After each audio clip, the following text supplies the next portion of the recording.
খুকু কবে থেকে আমাদের বাড়িতে কাজ করছে এবং কেন কাজ করছে, কিসের জন্য হচ্ছে খুকুর আগমন আমাদের বাড়িতে, কিভাবে আগমন, সবটা থাকছে আজকের এই ব্লগে। খুকু কবে থেকে এলি? এসছিল হচ্ছে মায়ের এই হাত আমার স্কুটি থেকে পড়ে গিয়ে ভেঙে গেছিল, তাই তো মা? তারপর বাঁ হাতটা, আচ্ছা। তারপর হচ্ছে মা রান্না করতে পারছিল না একদমই, তো তার জন্য খুকুকে নিয়ে আসে আমাদের বাড়ির যে পিসি, সেই পিসি হচ্ছে খুকুর যোগাযোগ করিয়ে দেয় যে তোমাদের বাড়ির উল্টো দিকেই তো একজন মোটা মেয়ে থাকে, তো তাকে, আচ্ছা তাহলে রোগা মেয়ে থাকে, তাকে একটুখানি কাজে দেখতে পারো। তারপরে সে এলো, খুকুর একটা ইন্টারভিউ হলো, কি রান্না পারে কি পারে না, ফ্লুকে দেখে ভয় পেত, ঢুকছিল না। তারপরে টাকা নিয়ে বচসা করলো, না না আমার এত টাকা লাগবে, না হলে বাবা আসবো না, আমার এত টাকা দেবে না হলে আসবো না, রান্না করবো না। এখন আবার বগল চুলকাচ্ছে, এত টাকা না দিলে আমরা আসবো না, এইসব বলে খুকু একটা টাকা অ্যামাউন্টে খুকু রাজি হলো, কোনো রকমে হাতে পায়ে ধরে রাজি করাতে হলো। তারপর হচ্ছে, হাসছিস কি?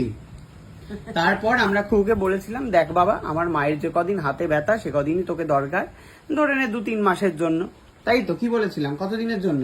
2-3 মাসের কথা বলনি আমরা, এটা আমরা মনে মনে প্ল্যান করেছিলাম, এটা তো আর বলতে পারি না, তাহলে তো আর আসবে না কাজে। আমরা প্ল্যান করেছিলাম যে মার যে কদিন হাতে ব্যথা সে কদিনের জন্যই নেব, ঠিক আছে তাহলে 5-6 মাস, তাহলে 5-6 মাস পর বলে দেবো আর আসতে হবে না। তো এই বলে খুকু হচ্ছে ঢুকেছিল, হ্যাঁ, রোগা হয়ে, আর এখন ফুলে ফেপে ব্লগার হয়ে আলাদাই একেবারে ঘিরে বসেছে একেবারে বাড়িতে। হ্যাঁ, কুকুর দৌড়াত্ম সর্বত্র, কুকুর এখন আলাদাই ব্যাপার।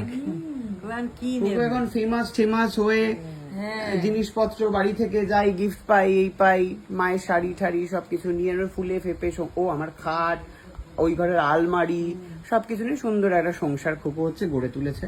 তো এইভাবে হচ্ছে খুকুর আমাদের বাড়িতে আগমন ঘটে এবং খুকু এইভাবেই হচ্ছে বাড়ির মেয়ে হয়ে উঠেছে, তাই তো খুকু?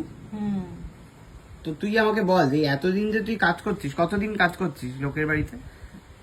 2000, তোমাদের বাড়িতে? আমাদের বাড়ি না, লোকের বাড়িতে বা অন্যদের বাড়িতে 2015 সাল। 2015 সাল থেকে। এবারে বল যে এরকম বাড়ি তুই পেয়েছিস কি পাস না?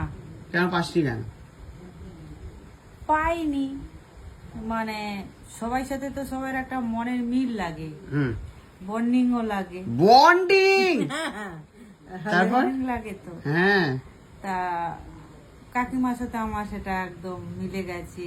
কাকিমার মধ্যে একটা মানে মা ভাব আছে, যে আমি অনেক মা দেখেছি কিন্তু কাকিমার মতন এরকম মা কোথাও পাওয়া যাবে না, মা পাওয়া যাবে না, না।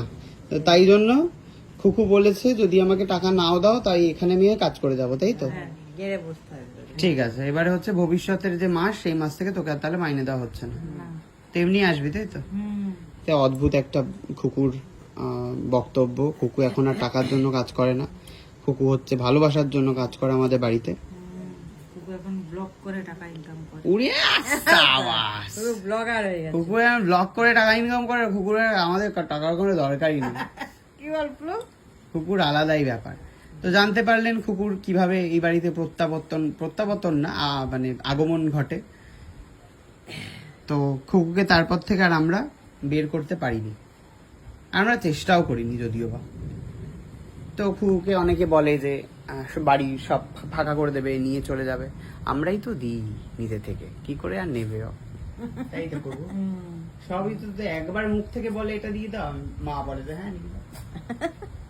হ্যাঁ, নিজের বাড়ির মতো হচ্ছে সুন্দর জিনিসপত্র নিয়ে হাঁটা মারে। হ্যাঁ ভাই এটা নেবো, এরকম হাসি দিয়ে বললে কোন ভাই বলবে যে না? খুব শিয়ানা, খুব শিয়ানা, খুব শিয়ানা। ঠিক আছে, এই হলো ব্যাপার। আরো একটা প্রশ্ন দর্শকের মনের,